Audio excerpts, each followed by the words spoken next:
How is it possible that billions of people are obsessed with the World Cup? Well, some people couldn't care less. They don't check scores, they don't know who's playing, and sometimes they don't even realize the tournament is happening. Meanwhile, everyone around them seems completely invested. So what's going on? Are they antisocial? Boring? Out of touch? Psychology says no. In fact, the reasons might be far more interesting than you think. Before we get into it, tell me this. When the World Cup starts, are you all in or completely uninterested? Drop your answer in the comments, because the way you respond says a lot about how your brain works. The first reason is group identity. For many people, sports are about much more than the game itself. They're about belonging, supporting a country, a team, a community.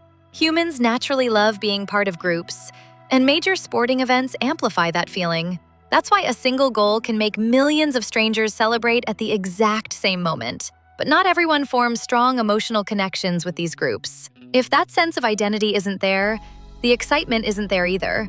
To them, it's just 22 people chasing a ball. And that leads to something even more important: competition.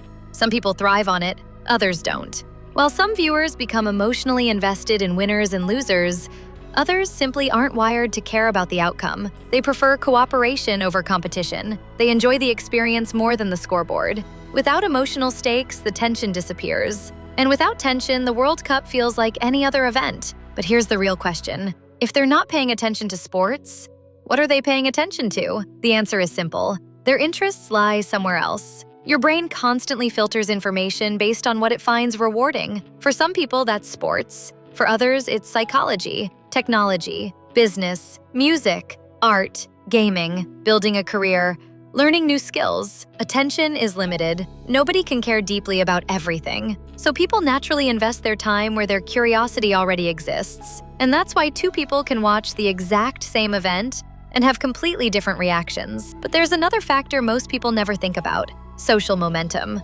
Major sporting events become cultural moments. Everyone talks about them. Friends discuss them. Social media explodes with highlights. Even people who don't watch sports can get pulled into the excitement. But some people are naturally less influenced by trends and group enthusiasm. They make decisions based on personal interest, not social pressure. So even when the whole world seems obsessed, they remain completely unaffected. And honestly, that's more common than you might think. Now here's where it gets even more interesting. Some people simply prefer doing instead of watching. Think about it. Why spend 3 hours watching someone else compete when you could spend that time improving your own skills? For these people, active participation feels more rewarding than observation. They'd rather play a sport, learn a language, build a business, create art, go to the gym, work toward a personal goal.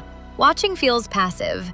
Doing feels meaningful. And finally, there's one reason that explains almost everything: emotional energy. Psychology shows that our attention is limited. So is our emotional bandwidth.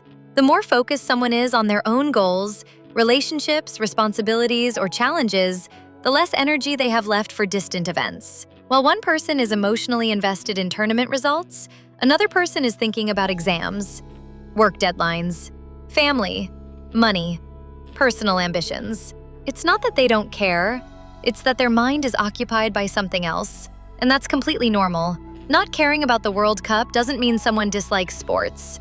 And it definitely doesn't mean something is wrong with them. People simply become emotionally invested in different things. What completely captures one person's attention might barely register in someone else's mind. And that's what makes human psychology so fascinating. If you enjoy understanding why people think, feel, and behave differently, subscribe to the channel. Because once you start seeing the hidden psychology behind everyday behavior, you begin noticing things most people never do, and you might even understand yourself a little better.